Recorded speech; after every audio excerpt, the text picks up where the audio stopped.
Hello friends, welcome to our channel I Can Teachers Point. Myself Nisha, I am working in a केंद्रीय विद्यालय।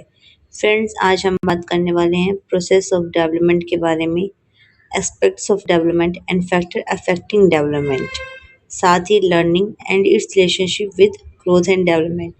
ये जो development का concept था, concept of development and its relationship with learning, उसका second part है। इससे पहले मैं ऑलरेडी एक पार्ट अपने चैनल पर डाल चुकी हूँ। अब हम बात करेंगे सेकेंड पार्ट के बारे में इन डिटेल्स। अगर आप इस चैनल पर न्यू हो तो चैनल को सब्सक्राइब कर दीजिए, वीडियो को लाइक कर दीजिए ताकि आगे आने वाली सारी वीडियोस आपको टाइम टू टाइम मिलती रहे। Let's begin. First is process of development. Development की क्या प्रक्रिया होती है, विकास की क्या क्या प्रक्रिया है, किस तरीके से विकास होता है। जो प्रोसेस ऑफ डेवलपमेंट है उसके अंदर सर्टेन पैटर्न्स एंड डायरेक्शंस का यूज़ होता है। ठीक है, कुछ पैटर्न्स है उसके, कुछ डायरेक्शंस हैं। अब वो क्या है? फर्स्ट है कैफिलोकॉर्डल या प्रिंसिपल या फिर हेड टू टॉप प्रिंसिपल जिसको कहा जाता है। इसके अंदर मान जाता है कि जो विकास है वो स्टार्ट होता है हेड से एंड कहाँ पर होता है, मूव्स टूवर्ड डाउनवर्ड। तब हमारे सर से लेकर पाँव तक जो है विकास होता है, पर इसका जो स्टार्ट होता है वो हेड से होता है, सर से स्टार्ट होता है। इसे जब बच्चा पैदा होता है तो सबसे बड़ा उसका जो बॉडी का पार्ट होता है वो उसका हेड होता है। जैसे कि a child contain control head, truck, leg, walking. जैसे बच्चे को जो सबसे पहले कंट्रोल होता है बॉडी पे वो उसके हेड पर आता है, फिर ट्रक पे, फिर लेग्स पे, फिर वॉक पे। ठीक है, ये एक पूरा पूरा जो है पैटर्न चलता है और ये बहुत इंपॉर्टेंट है। हेड टू टू जो है ये विकास को क्या नाम दिया गया है?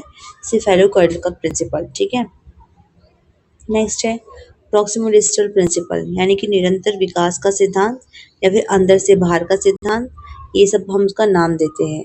Centre to outward, development begin at the centre of the body and move outward, यानी कि जो विकास है वो सेंटर से स्टार्ट होता है और जो हमारा हार्ट सेंटर यानी जो हार्ट है, हार्ट के आसपास का जो पार्ट है सबसे पहले वहाँ डेवलपमेंट स्टार्ट होता है। उसके बाद आउटवर्ड, यानी कि जो हार्ट के पास है, जैसे कि हमारे आर्म हुई, हमारे हेड हुआ, फेस हुआ, तो बच्चा सबसे पहले अपने पूरा हाथ हिलाता है, फिर बाद में फिंगर्स हिलाता है। ऐसे ही फिर धीरे धीरे बच्चा अपना पूरा पैर पहले हिला देता है, फिर पैर की उंगलियां हिलाता है।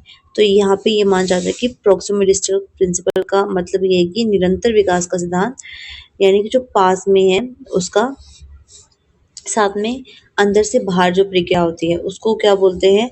प्रॉक्सिमल डिस्टल का सिद्धांत। ठीक है, सेंटर टू आउटवर्ड होता है। A child controls arm before finger, कि बच्चे को जो है कंट्रोल पहले अपने आर्म पर आ जाता है, उसके बाद फिंगर पर आता है। नेक्स्ट है जनरल टू स्पेसिफिक, यानी कि सामान्य से विशिष्ट। जो विकास होता है सबसे पहले सामान्य रूप से होता है, उसके बाद विशिष्ट होता है। यानी कि जो विकास है, डेवलपमेंट है, वो ब्रॉड है, बड़ा है। General response become specific and refined, जो जनरल रिस्पॉन्स होते हैं जैसे कि पैर हिलाना, हाथ हिलाना, पूरा आर्म हिलाना, उसके बाद उन फिंगर का यूज करके किसी ऑब्जेक्ट को उठाना। ठीक है, वो क्या हो गया? स्पेसिफिक हो गया। रैंडम हैंड मूवमेंट से पिकिंग स्मॉल ऑब्जेक्ट, ये हो गया जनरल से स्पेसिफिक। बच्चा बिना हाथ हिलाए डायरेक्ट जो है चीज़ें उठाना नहीं सीख सकता। पहले बच्चा हाथ हिलाना सीखता है, उसकी फिंगर्स हिलती हैं, फिर बच्चा अपनी फिंगर से जो है दूसरों की फिंगर को ग्रैब करना, किसी चीज़ को ग्रैब करना, पकड़ने से सीखता है। तो ये जनरल टू स्पेसिफिक विकास का सिद्धांत है। नेक्स्ट है सीक्वेंशनल प्रोसेस। जो डेवलपमेंट एक सीक्वेंस फॉलो करता है, वो सीक्वेंस जो है सब जगह सेम है पर स्पीड जो है डिफरेंट है। हर बच्चा अपने गति से सीखता है, अपने तरीके से सीखता है, पर सीक्वेंस सेम। जैसे कि पहले बच्चा सीटिंग करे, कोई बच्चा पहले बैठना सीखेगा, उसके बाद क्रोल करना सीखेगा, उसके बाद स्टैंड होना, फिर वॉकिंग करना सीखेगा। और डेवलपमेंट जो है कंटिन्यूस प्रोसेस है, वो लाइफ लॉन्ग चलता है, बर्थ से लेकर एडल्टहुड तक, जब तक कि हम मर नहीं जाते कंटिन्यू चलता ही रहता है। रेट वेरीज, वही मैंने बताया कि विकास किस रेट में हो रहा है, किस तरीके से हो रहा है, किस स्पीड से हो रहा है, डिपेंड करता है इंडिविजुअल डिफरेंसेस पर, इंडिविजुअल की स्पीड पर, कि हमारी, क्योंकि हर बच्चा अपने आप में अलग होता है। नेक्स्ट है इम्पोर्टेंट है सीटेड इनसाइड के लिए, इसमें सिस्टमैटिक नॉट रैंडम, की विकास जो है सिस्टमैटिक होते से रैंडमली नहीं होगा कि जो हमने बोल दिया वैसे ही होगा, नहीं। एक सिस्टम चलता है उसका कि बच्चा अगर छोटा है तो पहले वो बैठना सीखेगा, उसके बाद क्रॉल करना सीखेगा, फिर खड़ा होना सीखेगा, उसके बाद जो है चलना सीखेगा। Predictable in pattern but not identical in speed, कि जो पैटर्न है इसका क्या है, प्रिडिक्टेबल है पर आइडेंटिकल नहीं है। हम पता लगा सकते हैं कि बच्चे का विकास किस तरीके से होगा, बच्चे के बोलने में, चलने में, पर आइडेंटिकल स्पीड नहीं होती कि हर कोई बच्चा जो सेम तरीके से करेगा, ये नहीं होता है। फिर लर्निंग क्या है? जो लर्निंग है उसको डिफाइन किया गया है relatively permanent change in behaviour, knowledge and skill. जब हमारे बिहेवियर में, हमारे ज्ञान में, नॉलेज में, स्किल्स में, कौशल्स में जब परमानेंट चेंजेस आते हैं, हम कुछ सीखते हैं, कब कैसे, अपने एक्सपीरियंस से और प्रैक्टिसेस से, उसको हम कहते हैं लर्निंग। कई बार मोस्टली जब भी लर्निंग से रिलेटेड क्वेश्चंस आए हैं तो मैंने हमेशा ये देखा है कि लर्निंग एक परमानेंट चेंज है कि नहीं है। ठीक है, लर्निंग जो चेंजेस है वो चेंजेबल है कि नहीं, इस टाइप के क्वेश्चन आते हैं।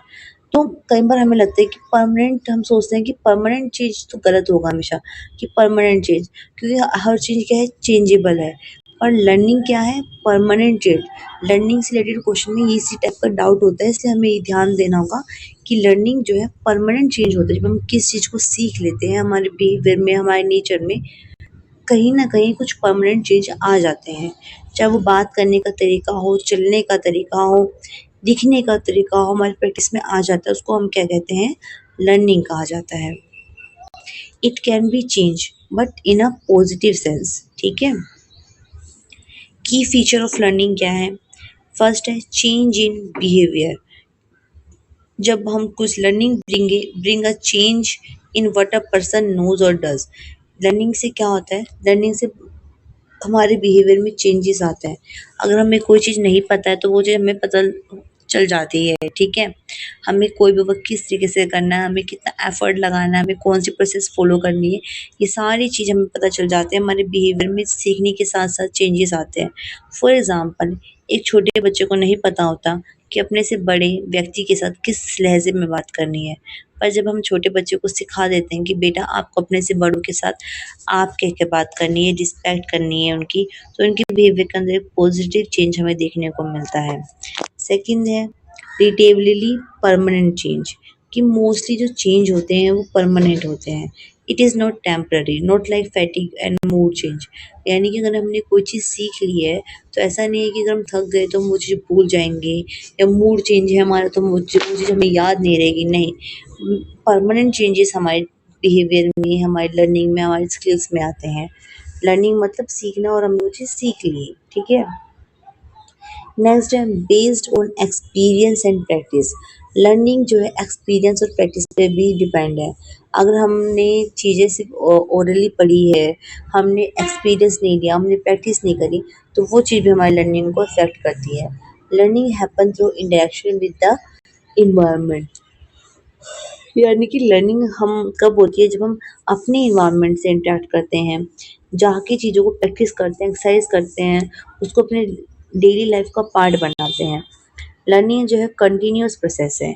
लर्निंग जो है continue through out the life चलती रहती है। गोल ओरिएंटेड है। जो भी हम चीज़ें सीखते हैं वो क्या होती है, गोल ओरिएंटेड होती है, उसका एक लक्ष्य होता है। Learning often has a purpose. Learning का अक्सर क्या होता है, पर्पस होता है। जैसे कि क्यों हम सीख रहे हैं, सॉल्विंग, प्रॉब्लम सॉल्व करना, स्किल्स लेना। ठीक है, मान लीजिए आप जो है सूट सिलना सीख रहे हो, सिलाई सीख रहे हो, तो आपका पर्पस होगा कि आप सिलाई करना क्यों सीख रहे हो, क्योंकि आपको सूट सिलना है। आपको अपने आप अच्छे से फैशन डिज़ाइनर बनना है, नहीं भी बनना है तो घर में अपने मम्मी के, भाभी के, दीदी के सूट आप सिलना चाहते हो, इसीलिए आप जो है सिलाई सीख रहे हो। तो लर्निंग क्या होती है, हमेशा गोल ओरिएंटेड होते हैं। अभी आप मानो सीटेट के लिए पढ़ रहे हो, आप पढ़ाई कर रहे हो, तो आपकी पढ़ाई क्या है, गोल ओरिएंटेड है, क्योंकि आपको सीटेट क्लियर करना है, टीटीपीएससी भी क्लियर करना है, या फिर ईवीएस क्लियर करना है, रीट क्लियर करना है। तो learning is always a goal oriented. Friends, अगर आप चैनल पे न्यू हो और अभी तक आपने चैनल को सब्सक्राइब नहीं करा है तो प्लीज़ चैनल को सब्सक्राइब कर दीजिए, बेल आइकन को क्लिक कर दीजिए, ताकि आगे आने वाली सारी वीडियोस आपको टाइम टू टाइम मिलती रहे। अब हम देख लेते हैं examples. A child learning to read. Learning, ठीक है, बच्चा जो है लर्न कर रहा है क्या, सी मतलब बच्चा जो है रीड करना सीख रहा है। A child learning to read, बच्चा पढ़ना सीख रहा है, तो वो क्या है, लर्निंग है। Improving in maths after practice, बच्चे की मैथमेटिक क्या इम्प्रूव हो गई, बच्चा अच्छे से एडिशन सब्ट्रैक्शन मल्टीप्लिकेशन कर पा रहा है। प्रैक्टिस के बाद वो क्या हुई, लर्निंग हुई। राइडिंग अ बाईसाइकिल, बाईसाइकिल चलाना वो भी क्या है, लर्निंग है। नॉट कंसीडर्ड लर्निंग, अब तो हम किसको लर्निंग कंसीडर नहीं करेंगे, लर्निंग नहीं मानेंगे। चेंजेस ड्यू टू फैटिग, यानी थकावट की वजह से जो चेंजेस आते हैं उसको हम लर्निंग नहीं मानेंगे। चेंजेस ड्यू टू इलनेस और ड्रग्स, किसी नशीली पदार्थ की वजह से या फिर बीमारी की वजह से जो चेंजेस आते हैं उसको भी हम लर्निंग मानेंगे। टेम्पररी मूड चेंजेस हुआ उसको भी हम लर्निंग नहीं मानेंगे। अब हम कर लेते हैं कुछ क्वेश्चंस। फर्स्ट क्वेश्चन है, जो भी आपने चीजें पढ़ी उसके अकॉर्डिंग मैं आपसे कुछ क्वेश्चन पूछूंगी। विच of the flowing best define learning, इनमें से कौन सी चीज लर्निंग को बेस्ट डिफाइन करती है। फर्स्ट है टेम्पररी चेंज इन बिहेवियर, तो हमें देखा है कि लर्निंग जो है टेम्पररी चेंज बिहेवियर में नहीं है। Permanent change due to maturation only, ठीक है, यहाँ पे ओनली है तो हम उसको थोड़ा रोकते हैं, क्योंकि ओनली हम वाली चीज़ें हमेशा गलत होती है। फिर हम देखते हैं इसमें क्या आगे क्या ऑप्शन है हमारे पास। Relatively permanent change due to experience, हाँ दिस वन इज करेक्ट कि लर्निंग क्या होता है, लर्निंग होता है permanent change due to experience, this one is our correct answer. Changing caused by fatigue, नहीं तो ये भी नहीं होता। नेक्स्ट क्वेश्चन है, which of the following is not considered learning, इनमें से किस चीज को लर्निंग कंसीडर नहीं करा जाएगा, लर्निंग नहीं माना जाएगा। A child learning to write, बच्चा जो है लिखना सीख रहा है तो उसको तो माना जाएगा। इम्प्रूवमेंट थ्रू प्रैक्टिस, प्रैक्टिस के थ्रू इम्प्रूवमेंट हो रही है इसको भी माना जाएगा। चेंजेस ड्यू टू इलनेस, बीमारी की वजह से जो चेंजेस है इसको लर्निंग नहीं माना जाएगा, तो इसने बोला कि नहीं माना जाएगा, तो ये नहीं माना जाएगा। लर्निंग और न्यू लैंग्वेज, नई लैंग्वेज सीखना, तो ये भी लर्निंग का पार्ट है। नेक्स्ट क्वेश्चन है, learning is a process that, learning वो प्रक्रिया है जिसमें जो स्टॉप आफ्टर चाइल्डहुड, जो चाइल्डहुड के बाद रुक जाती है, तो नहीं रुकती है, हमें पता है हम सीखना लाइफ लॉन्ग रहता है। अकर ओनली इन स्कूल, सिर्फ स्कूल में होती है। कंटिन्यूस थ्रू लाइफ, पूरी लाइफ टाइम चलती रहती है। Is only related to studies, ये सिर्फ स्टडीज से रिलेटेड, तो ये भी गलत, तो हमारा क्या आंसर होगा, ये option number C, continuous throughout life, क्योंकि लर्निंग जो है कंटिन्यूस चलती रहती है थ्रू आउट लाइफ, ना कि ओनली स्कूल में स्टडीज में, क्योंकि हम बहुत सारी चीज़ें अपनी लाइफ में सीखते हैं अपने एक्सपीरियंस से, ठीक है, तो वो सब क्या है, लर्निंग का पार्ट है। नेक्स्ट क्वेश्चन है, which of the following is an example of learning, इनमें से क्या लर्निंग का एग्जाम्पल है, लर्निंग का एग्जाम्पल है। ग्रो, ग्रोथ इन हाइट, तो लर्निंग, इसमें लर्निंग का कुछ है ही नहीं है, ये तो नहीं है। Increase in height, increase in height, तो ये भी लर्निंग का मतलब नहीं है। Improvement in problem solving ability, तो हाँ ये लर्निंग का पार्ट है, प्रॉब्लम सॉल्विंग एबिलिटी में इम्प्रूवमेंट हो रही है, तो ये क्या है, लर्निंग है। हेयर ग्रोथ, तो ये भी लर्निंग नहीं है।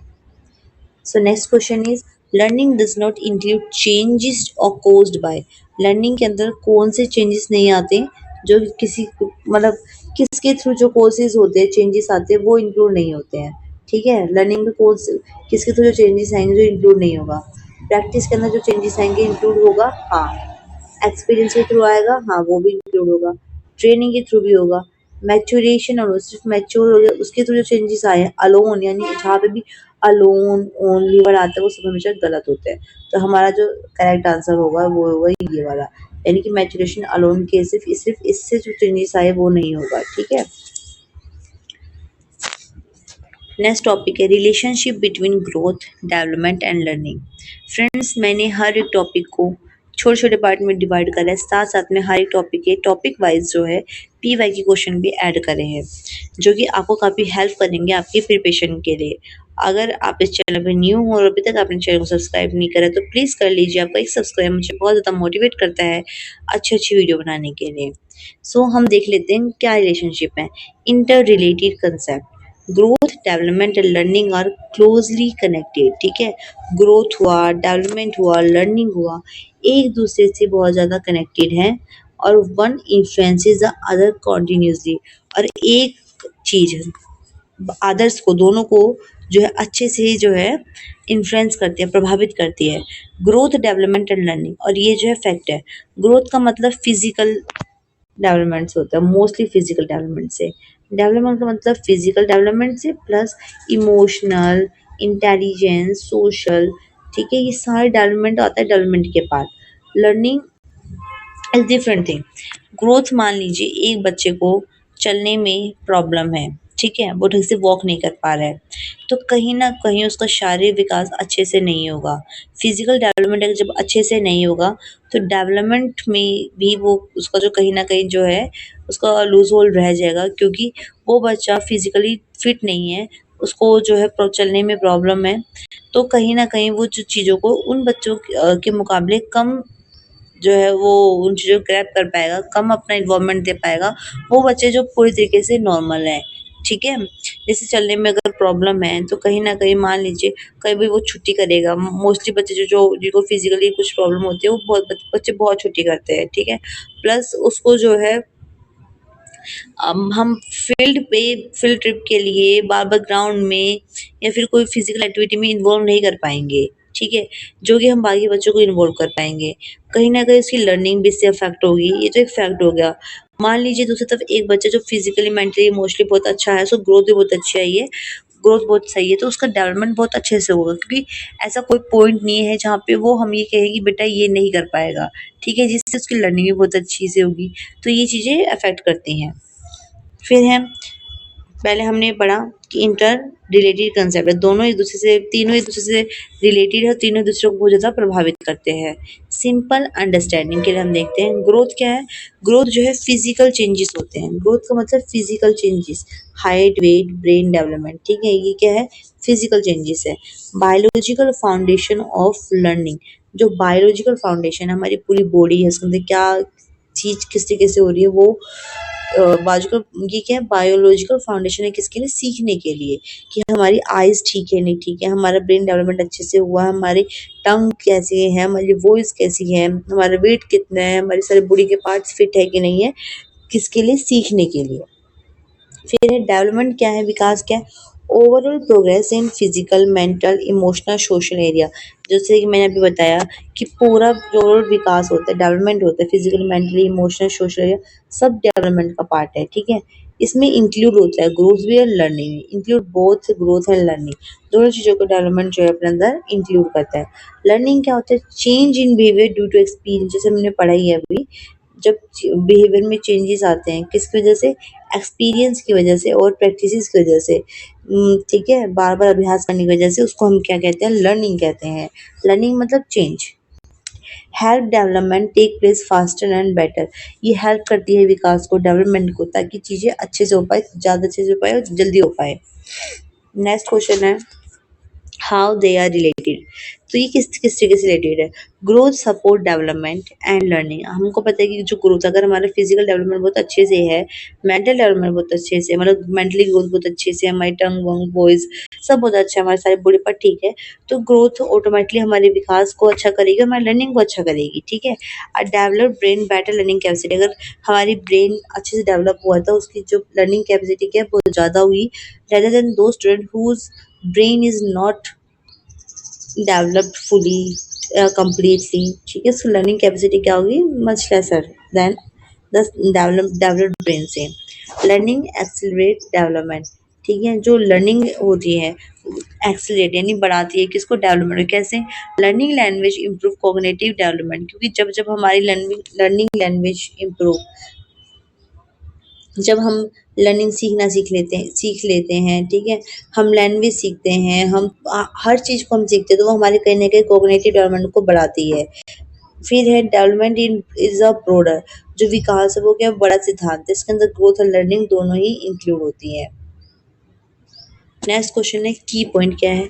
Learning can not happen without development readiness, जब तक जो है हम रेडी नहीं होंगे, बच्चा सीखने के लिए रेडी ही नहीं है, तब तक बच्चा नहीं सीख सकता। और वही चीज़ बड़ों के साथ भी, एडल्ट्स के साथ भी, टीन्स के साथ भी है। जब तक कि हम अपना मन में ये विचार नहीं लाएँगे कि हाँ, I have to do it, मुझे ये करना है तो करना ही है, तब तक जो है लर्निंग नहीं हो सकती। We have to be ready, हमें हार्ड वर्क करने के लिए, स्मार्ट वर्क करने के लिए रेडी रहना है। Development is influenced by both growth and learning, और डेवलपमेंट जो है दोनों ग्रोथ से भी और लर्निंग से भी, दोनों से ही इन्फ्लुएंस होता है, प्रभावित होता है। अगर ग्रोथ अच्छी नहीं है तो फिर डेवलपमेंट बच्चे का अच्छा नहीं हो पाएगा, लर्निंग अच्छी नहीं है तो बच्चे का डेवलपमेंट तब भी नहीं हो पाएगा। तो दोनों चीज़ें इफेक्ट करती है किसको? डेवलपमेंट को। जैसे कि एग्जाम्पल के लिए चाइल्ड ग्रो फिजिकली, बच्चा जो फिजिकल ग्रो कर रहा है यानी कि ग्रोथ की बात कर रहा है। Child learn to speak and think, बच्चा बोलना एंड सोचना स्टार्ट कर दिया है, तो ये किसमें आएगा, लर्निंग में आएगा। बच्चे ने क्या करा है, सीख लिया है। Become socially and emotionally mature, बच्चा अगर सोशली और इमोशनली मैच्योर हो गया है तो उसको हम क्या बोलेंगे, डेवलपमेंट हो गया है। वन लाइन रिवीजन के लिए, growth provide the base learning shapes behaviour and development overall outcome of both, कि जो ग्रोथ है वो प्रोवाइड करती है base learning shape behaviour development is the overall जो आउटकम बोथ है, ठीक है। ग्रोथ तो बेसिक शेप्स लर्निंग सब बिहेवियर सब प्रोवाइड करती है, पर डेवलपमेंट क्या ओवरऑल है, इसके अंदर ग्रोथ ऑलरेडी इंक्लूड है। फिर हम इम्पोर्टेंट देख लेते हैं एग्जाम के, डेवलपमेंट में ग्रोथ और लर्निंग दोनों इंक्लूड होते हैं, प्लस मैच्योरेशन यानी कि इंटरेक्शन ऑफ थ्री। जब डेवलपमेंट बच्चे का अच्छा से हो रहा है, ग्रोथ भी अच्छी से हो रही है, लर्निंग बहुत अच्छे से हो रही है, तो बच्चा कहीं ना कहीं मैच्योर बन जाता है। तो इसने यही बोला कि डेवलपमेंट में ग्रोथ भी इंक्लूड है, लर्निंग भी इंक्लूड है और मैच्योरेशन भी इंक्लूड है। सो फर्स्ट क्वेश्चन है, which of the following best describe the relationship among growth, development and learning? इनमें से कौन सी लाइन जो है सही से बता रही है कि ग्रोथ, डेवलपमेंट एंड लर्निंग के बीच क्या रिलेशन है? दे आर इंडिपेंडेंट प्रोसेस, ये तीनों एक दूसरे से इंडिपेंडेंट प्रोसेस है, अलग अलग है, मतलब अपने हर कोई अपना अपने तरीके से काम कर सकता है। Growth and learning are the same, growth and learning same है, तो ये तो नहीं है, अलग अलग है। They are inter related process, ये दूसरे से रिलेटेड प्रोसेस है। Development depend only on growth, development सिर्फ ग्रोथ पर डिपेंड करता है, तो ये भी गलत है। तो हमारा करेक्ट आंसर क्या होगा, answer number C, inter related process से दूसरे से जुड़े हुए हैं। विच स्टेटमेंट इज करेक्ट, इनमें से कौन स्टेटमेंट करेक्ट है? Learning is not related to development, तो ये तो गलत है।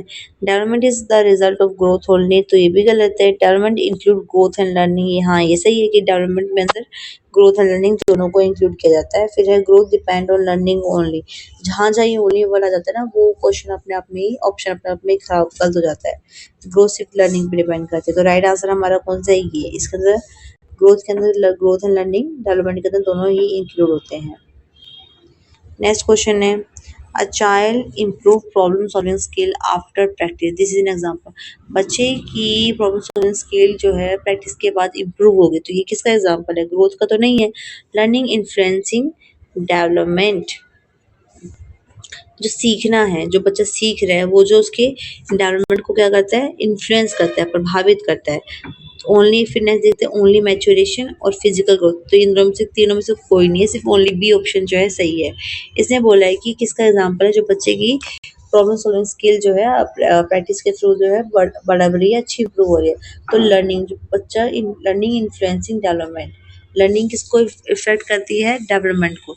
अगर बच्चा अच्छे से सीख रहा है तो वो अच्छे से सॉल्व कर पाएगा, अगर उसके फ्रेंड अच्छे हैं तो भी वो बहुत अच्छे से चीज़ों को सॉल्व कर पाएगा, क्योंकि वो उसको जो है आगे बढ़ने के लिए मोटिवेट करेंगे। और लर्निंग यानी बच्चा जो भी सीख रहा है वो कहीं ना कहीं उसके विकास में जो है हेल्प करता है। इसलिए जो बच्चे के अंदर इम्प्रूवमेंट हो रही है वो किसका पार्ट है, बच्चा सीख रहा है जो कि उसके डेवलपमेंट को इम्प्रूव कर रहा है, अफेक्ट कर रहा है, ठीक है। नेक्स्ट क्वेश्चन है, which of the flowing support learning most, इनमें से कौन सी चीज लर्निंग को बहुत ज्यादा सपोर्ट करती है? इमोशनल इंस्टेबिलिटी, अब इमोशनल स्टेबिलिटी हो जाए तो हम कह भी सकते हैं कि हाँ सही है, तो इसने बोले इमोशनल इंस्टेबिलिटी, तो ये तो गलत है। Physical growth and brain development, हाँ ये भी है। लर्निंग को कौन अफेक्ट ज़्यादा सपोर्ट करती है, फिजिकल ग्रोथ अच्छी हो एंड ब्रेन का डेवलपमेंट अच्छा हो। लैक ऑफ एक्सपीरियंस तो नहीं करेगी लर्निंग को फ्लोइंग सपोर्ट, आइसोलेशन भी नहीं करेगा, तो only third second option is correct. Which following is, which statement is most appropriate, कौन सी स्टेटमेंट इसमें सही है?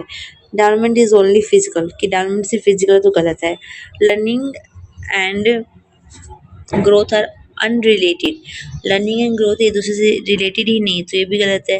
Development is the outcome of growth, learning and maturation, development जो है आउटकम है, रिजल्ट है, ग्रोथ लर्निंग एंड मैच्योरेशन का तो ये क्या है, सही है। Growth depend only on environment, तो ये भी गलत है, जहाँ जहाँ ओनली बढ़ा है अपने आप में ही गलत है, तो हमारा करेक्ट आंसर क्या होगा, ये वाला ऑप्शन नंबर सी। अब हम पढ़ेंगे एस्पेक्ट्स ऑफ डेवलपमेंट। अब हम बात करते हैं एस्पेक्ट्स ऑफ डेवलपमेंट के बारे में। तो फर्स्ट है फिजिकल डेवलपमेंट। फिजिकल डेवलपमेंट किसे कहते हैं?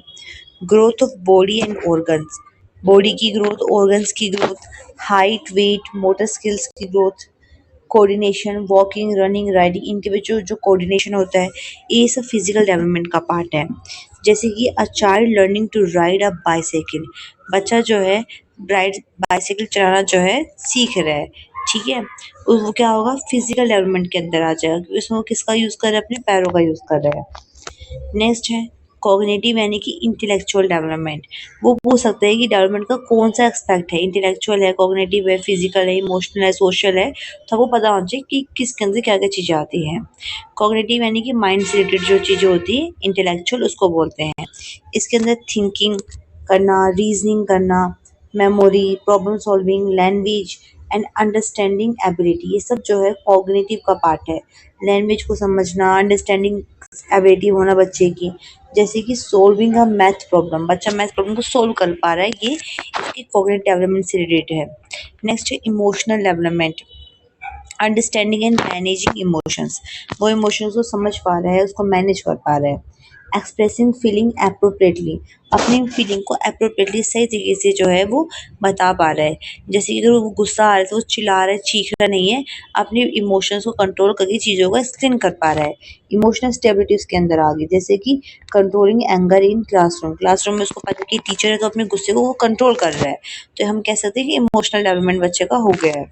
फिर social development, interaction with other, लोगों के साथ वो इंटरेक्ट कर पा रहा है, बात कर पा रहा है, कोऑपरेशन है, सहयोग है, साथ में मिलके काम कर रहे हैं, शेयरिंग है, टीम वर्क है, फॉलोइंग सोशल रूल्स को फॉलो कर रहे हैं, जैसे कि प्लेइंग इन अ ग्रुप, ये क्या है, सोशल डेवलपमेंट का पार्ट है, ग्रुप में बच्चा खेल रहा है। मोरल डेवलपमेंट का मतलब अंडरस्टैंडिंग राइट और रॉन्ग, क्या चीज़ सही है क्या चीज़ गलत है उसको बच्चा समझ पा रहा है। Development of values and ethics, मतलब एथिक्स वैल्यूज सब डेवलप हो रही है, ऑनेस्टी, रिस्पॉन्सिबिलिटी सब उसके अंदर आ रही है। नॉट चीटिंग इन एग्जाम, उसको समझ में आ रहा है कि एग्जाम में चीटिंग करना गलत है, तो वो क्या है, मोरल डेवलपमेंट उसका इंक्रीज हो रहा है। अब हम पूछ लेते हैं एक्सपेक्ट से related questions. Which of the following is not an expect of development, इनमें से कौन सा डेवलपमेंट का एक्सपेक्ट है ही नहीं है। तो फिजिकल है, कॉग्निटिव है, सोशल है, फाइनेंशियल डेवलपमेंट पार्ट नहीं है, this one is right answer. Which aspect of development is related to thinking, reasoning and problem solving? अब आप देखिए इसमें किसने बोला है, बच्चा सोचता है, थिंकिंग किससे करता है, माइंड से, रीजनिंग माइंड से, प्रॉब्लम सॉल्विंग माइंड से। अब ढूंढो वो कौन सा एस्पेक्ट है डेवलपमेंट का। इमोशनल डेवलपमेंट तो ये तो नहीं है, सोशल डेवलपमेंट सोशल भी नहीं है, कॉग्निटिव डेवलपमेंट हाँ कॉग्निटिव है, बच्चा दिमाग से करता है, माइंड से, कॉग्निटिव मतलब माइंड दिमाग से। फिजिकल डेवलपमेंट तो ये भी नहीं है, तो हमारा right answer option number C. A child improves problem solving skill after practice, बच्चे ने इम्प्रूव कर ली अपनी प्रॉब्लम सॉल्विंग स्किल को प्रैक्टिस करके द्वारा। ये किसका एग्जाम्पल है, ग्रोथ का, ग्रोथ का तो नहीं है। लर्निंग इन्फ्लुएंसिंग डेवलपमेंट, कि जब बच्चा जो है सीखता है, लर्निंग करता है, वो उसकी विकास को, डेवलपमेंट को इन्फ्लुएंस करती है, तो ये क्या सही है। बच्चे ने क्या करा, प्रैक्टिस करी, और प्रैक्टिस करना बार बार तो क्या वो लर्निंग का पार्ट है। इससे क्या हुआ, उसको डेवलपमेंट हुआ, कौन सा डेवलपमेंट हुआ, problem solving ability. Only maturation, physical growth तो ये भी नहीं है। नेक्स्ट क्वेश्चन है which of the following support learning most, इनमें से कौन सी चीज लर्निंग को बहुत ज्यादा सपोर्ट करती है। इमोशनल इंस्टेबिलिटी, तो ये तो गलत है, इमोशनल हमेशा क्या होनी चाहिए, स्टेबल होनी चाहिए। Physical growth and brain development, इसने बोला सपोर्ट लर्निंग मोस्ट, ठीक है। Physical growth and brain development हाँ तो करता है। लैक ऑफ एक्सपीरियंस नहीं, आइसोलेशन नहीं, तो राइट आंसर क्या हो गया, option number B. Next question है which statement is most appropriate, इनमें से कौन सी स्टेटमेंट बिल्कुल सही है। डेवलपमेंट इज ओनली फिजिकल तो गलत है। Learning and growth are unrelated, ये भी गलत है, क्योंकि ये दोनों के एक दूसरे से रिलेटेड है। Development is the outcome of growth, गलत है, डेवलपमेंट ग्रोथ का आउटकम नहीं है। सॉरी, हाँ पूरा पढ़ना, एक minute, A one second. Development is the outcome of growth, learning and maturation, हाँ दिस वन इज करेक्ट। मुझे लगा कि development is the outcome of growth, तो मुझे लगा नहीं, सिर्फ डेवलपमेंट ग्रोथ का आउटकम नहीं है। Growth is a part of development, तो जब डेवलपमेंट में तीनों चीजें इंक्लूड होगी तो डेवलपमेंट मतलब तीनों है। डेवलपमेंट सिर्फ ग्रोथ का आउटकम नहीं है, पर डेवलपमेंट आउटकम है ग्रोथ का, लर्निंग और मैच्योरेशन तीनों का, तो this one is most correct answer, ठीक है। Growth depend only on environment, growth सिर्फ डेवलपमेंट एनवायरमेंट पे डिपेंड करती है तो नहीं। तो अब हम देखते हैं नेक्स्ट फैक्टर अफेक्टिंग डेवलपमेंट, इनमें से कौन से फैक्टर जो डेवलपमेंट को अफेक्ट कर रहे हैं। Child development is influenced by multiple internal external factor. बच्चे को जो विकास है बहुत सारी इंटरनल और एक्सटर्नल फैक्टर्स पर डिपेंड करते हैं, ठीक है। सो फ्रेंड्स, ये लास्ट पार्ट है। अगर अभी तक आपने चैनल को सब्सक्राइब नहीं करा है तो प्लीज़ चैनल को सब्सक्राइब कर लीजिए और बेल आइकन को क्लिक कर दीजिए। आगे आने वाली सारी वीडियोस आपको टाइम टू टाइम मेरे चैनल पर मिलती रहेगी और मुझे भी काफ़ी सपोर्ट मिलेगा कि हाँ, आपको मेरी वीडियो पसंद आ रही है। तो फर्स्ट है हेरिडिटी, ठीक है। क्या डेवलपमेंट को प्रभावित करता है? Heredity, genetic factor. Inherited traits from parents. आपके पेरेंट्स आपको जो ट्रेट मिले हैं वो आपको आपको लाइफ टाइम जो अफेक्ट करने वाले हैं, ठीक है। कोई भी ट्रेड, चाहे वो होता है ना, किसी के पेरेंट्स बहुत ज़्यादा इंटेलिजेंट होते हैं, हम देखते हैं उनके बच्चे भी इंटेलिजेंट है। किसी के पेरेंट्स की सिंगिंग स्किल्स बहुत अच्छी होती है, वॉइस बहुत अच्छी होती है, उनके बच्चों की भी होती है। ये हमेशा ज़रूरी नहीं है, पर मोस्टली केसेस में जो ट्रेड्स होते हैं, जीन्स होते हैं, वो मैटर करते हैं।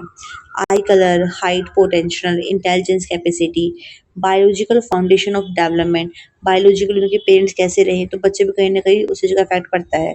जैसे चाइल्ड में इनहेरिटेड म्यूजिकल एबिलिटी, मतलब बच्चे के अंदर इनहेरेंटली यानी कि जेनेटिकली उसे जो है म्यूजिकल एबिलिटी है, वो किसका पार्ट है? हेरिडिटी का, जेनेटिक फैक्टर का। फिर है environment, surrounding in which a child grow. वो सराउंडिंग, वो इन्वायरमेंट जहाँ बच्चा बड़ा हो रहा है, ग्रो हो रहा है, जिसके अंदर होम, स्कूल, सोसाइटी, कल्चर सब आता है। Supportive school improves learning. अगर स्कूल अच्छा है, टीचर्स अच्छे हैं, उसकी पीयर ग्रुप अच्छा है, इन्वायरमेंट अच्छा है, तो बच्चे के जेनेटिकली चाहे कुछ भी रहा हो, कहीं न कहीं वो उसके अंदर इम्प्रूवमेंट के चांसेस बहुत ज़्यादा होते हैं, ठीक है। मान लीजिए कोई बच्चा फर्स्ट जनरेशन लर्नर है, उसके माता-पिता ने कभी नहीं पढ़ा, पर जब वो पढ़ता है, तो अपनी लाइफ में बहुत अच्छा कर सकता है। क्यों? क्योंकि उसका एनवायरनमेंट अच्छा है। नेक्स्ट है maturation, natural biological growth and development, ठीक है। बायोलॉजिकली ग्रोथ और डेवलपमेंट दोनों को ही पार्ट जो होता है उसको बोलते हैं मैच्योरेशन, ठीक है। दोनों का निचोड़, यानी कि फिजिकली बहुत अच्छे से ग्रोथ हो गया तो हम कहते हैं नहीं, फिजिकली मैच्योर हो गई है, फिजिकली उसका सारा डेवलपमेंट हो गया है। और डेवलपमेंट में अगर हम कहते हैं तो उसका फिजिकली, इमोशनल, ओवरऑल जो डेवलपमेंट अच्छे से हो गया उसको बोलते हैं मैच्योर, बच्चा मैच्योर हो गया है। हैपेंस विदाउट ट्रेनिंग और प्रैक्टिस, ये जो बिना ट्रेनिंग, बिना किसी प्रैक्टिस के अपने आप ही होती है। Walking ability develop with age, age के साथ साथ बच्चा जो है चलना सीख रहा है तो हम कहते हैं ना, हाँ ये मैच्योर इनफ है चलने के लिए, ये चीज़ें होती हैं। फिर नेक्स्ट है learning, changes in behaviour due to experience, experience के साथ, ट्रेनिंग के साथ, प्रैक्टिस के साथ जो बिहेवियर में चेंजेस आता है और परमानेंट चेंजेस आता है उसको हम क्या बोलते हैं? लर्निंग बोलते हैं। Example, learning to read in school, ठीक है। स्कूल में जो है पढ़ना सीखना, ये क्या है? लर्निंग है। Family and parenting, parenting style क्या है, इमोशनल सपोर्ट है, डिसिप्लिन कितना है, स्ट्रॉन्ग इम्पैक्ट ऑन पर्सनैलिटी, बस इसका पर्सनैलिटी पे बहुत अच्छा स्ट्रॉन्ग इम्पैक्ट पड़ता है, ठीक है। अगर कोई पेरेंट्स बच्चों को बहुत ज़्यादा गुस्सा करें तो बच्चा का इमोशनल डेवलपमेंट अच्छे से नहीं हो पाता, वो अपनी चीज़ों को पेरेंट्स को कभी नहीं बताएगा। वही पेरेंट्स अगर बच्चों को ध्यान रखते हैं, साथ केयरिंग तरीके से रहते हैं तो बच्चा अपनी हर एक छोटी छोटी बात अपने पेरेंट्स को आके बताएगा। उसके बाद है school and teacher, teaching method, teacher क्या यूज़ करता है, क्लासरूम का एनवायरनमेंट कैसा है, पीयर इंटरेक्शन, आपस में बच्चे को क्या किसी से बिहेव करते हैं, गाइडेंस है, वो सब बच्चों को अफेक्ट करता है। पीयर ग्रुप यानी कि उनका फ्रेंड्स का group, friends and social circle influence behaviour, जैसे उनके फ्रेंड्स होते हैं बच्चे भी टाइम के साथ साथ वैसे ही बन जाते हैं। अगर वो अच्छे बच्चों के साथ रहते हैं तो अच्छे से पढ़ना लिखना काम पूरा करना सीखते हैं, और वही अगर वो ऐसे बच्चों के साथ रह रहे हैं वो जो काम पूरा नहीं करते, हर टाइम बातें करते, लड़ाई झगड़ा करते हैं, तो जो सही बच्चा भी होगा ना वो भी अपना काम छोड़कर उनके साथ वैसे ही बन जाता है, ठीक है। स्पेशली इम्पोर्टेंट रहता है ये एडोलसेंस में, क्योंकि उस टाइम जो है बच्चे अपने फ्रेंड्स से ज़्यादा जुड़ाव फील करते हैं रेदर देन अपने पेरेंट्स से। अब सी रेट के अकॉर्डिंग क्या इंपॉर्टेंट है? Development is a result of interaction between heredity and environment, development result है इंटरेक्शन का बिटवीन हेरिडिटी एंड इन्वायरमेंट का। नो सिंगल फैक्टर वर्क लो, कोई भी सिंगली जो है वर्क नहीं कर सकते, ना तो सिर्फ हेरिडिटी के पेरेंट्स से जो मिला, अगर इन्वायरमेंट अच्छा नहीं हो तब भी चीज़ें खराब हो जाएंगी, और इन्वायरमेंट बहुत ज़्यादा अच्छा है और बच्चा जो फिजिकली अच्छे से फिट नहीं है, मेंटली स्ट्रॉन्ग नहीं है, तो भी जो है कहीं ना कहीं प्रॉब्लम आएगी।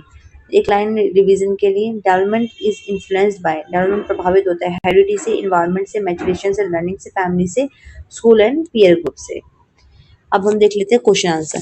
विच of the following is the most important factor affecting development, इनमें से कौन सा मोस्ट इंपॉर्टेंट फैक्टर है जो डेवलपमेंट को प्रभावित करता है? हेरिडिटी ओनली, सिर्फ हेरिडिटी ओनली, तो हमने देखा जहाँ पे भी ओनली बढ़ाया वो अपने आप में गलत है। इन्वायरमेंट ओनली नहीं, interaction of heredity and environment, school only, तो हमारा आंसर होगा सही ये वाला। इंटरेक्शन जो होता है दोनों को मिला जुला हेरिडिटी और इन्वायरमेंट, वो डेवलपमेंट को प्रभावित करता है। Which factor refers to trait inherited from the parents, इनमें से कौन सा फैक्टर है जो हमें जो ट्रेड हमें इनहेरिटेड हमारे पेरेंट्स से मिलता है उसको हम क्या कहते हैं? इन्वायरमेंट बोलेंगे, लर्निंग बोलेंगे, हेरिडिटी बोलेंगे, पीयर ग्रुप बोलेंगे। तो इसको बोलेंगे हम हेरिडिटी, क्योंकि हम इनहेरिटेड यानी कि हमें हमारे पेरेंट्स से मिला है, हमारे एंसेस्टर से मिला है, हमारे पूर्वजों से मिला है, ठीक है।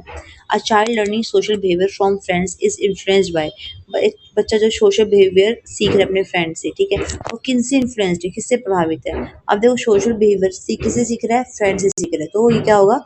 पीयर ग्रुप, सहपाठी वाला, हेरिडिटी नहीं है, मैच्योरेशन नहीं है, पीयर ग्रुप है, ठीक है। फिर है next question, natural development of abilities according to age without training is called, naturally जो डेवलपमेंट हो रही है एबिलिटी का, ठीक है, कोई बच्चे का नेचुरल जो डेवलपमेंट हो रहा है, कोई बच्चा एबिलिटी सीख रहा है एज के अकॉर्डिंग बिना किसी ट्रेनिंग के, उसको हम क्या बोलते हैं? लर्निंग बोलते हैं, मैच्योरेशन बोलते हैं, टीचिंग बोलते हैं कि इन्वायरमेंट बोलते हैं। तो इसको हम बोलते हैं मैच्योरेशन। अभी हम मैंने पढ़ाया है कि नेचुरल एबिलिटी, बच्चे के अंदर नेचुरली वो एबिलिटी आ रही है टाइम के साथ साथ बिना किसी ट्रेनिंग के, उसको बोलते हैं मैच्योरेशन। जैसे बच्चा बोलना सीख जाता है, बच्चा चलना सीख जाता है, ठीक है, चाहे कोई उसको सिखाए या ना सिखाए, इन्वायरमेंट में रह रह के दे के सुन कर, ये होता है मैच्योरेशन। फिर है which of the following is not a factor of affecting development, इनमें से कौन सा फैक्टर अफेक्टिंग जो डेवलपमेंट को प्रभावित करता है वो नहीं है? तो फैमिली तो करती है डेवलपमेंट को प्रभावित, स्कूल भी डेवलपमेंट को प्रभावित करता है, ड्रीम सपने डेवलपमेंट को प्रभावित नहीं करते, सपने हैं जो हम सोते हुए देखते हैं वो। फिर इन्वायरमेंट भी डेवलपमेंट को प्रभावित करता है, तो हमारा करेक्ट आंसर होगा सी। फ्रेंड्स आज के लिए इतने, अगर आपको वीडियो कंटेंट अच्छा लगा then please do like share subscribe my channel. आज के लिए इतना ही, थैंक यू वेरी मच, मिलते हैं नेक्स्ट वीडियो में।